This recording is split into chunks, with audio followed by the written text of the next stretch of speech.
When France tested its first atomic bomb, it was black soldiers they placed nearby in the blast radius to see what would happen. Let's bring out the archives.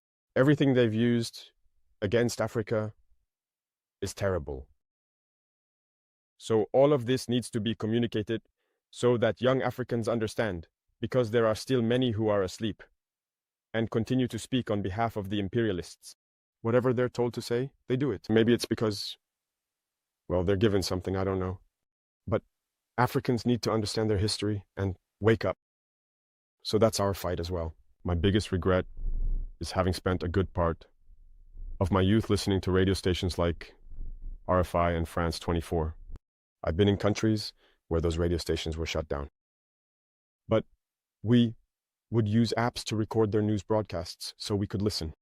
But at some point, something clicked. I started to realize that they were conditioning our minds to accept what they wanted. It's their narrative that they want us to learn. And since then, I've started to see things for what they are. And I understood that what they're doing is very dangerous. And today, more than ever, I realize that they have conditioned the minds, especially of Africans. So you can play a big role in awakening the consciousness of young people so that people understand how the world works and don't let themselves be led astray by those people.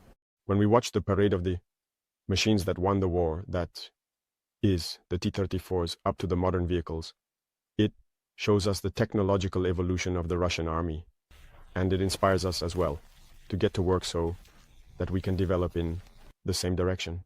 Relations are going very well. And I can say that for the past 2 years now, things have started off very well.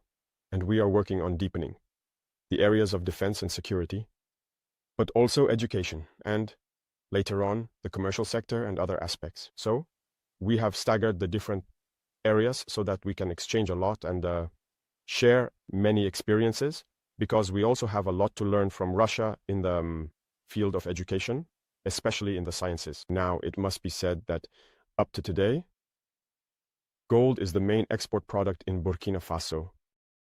But we have set agriculture in motion, first for self-sufficiency, but also for foreign trade and export.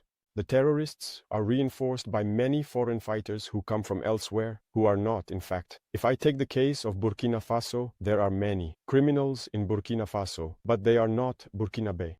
There are also trainers who come from many countries to teach them a lot of techniques. But what is their interest? It's not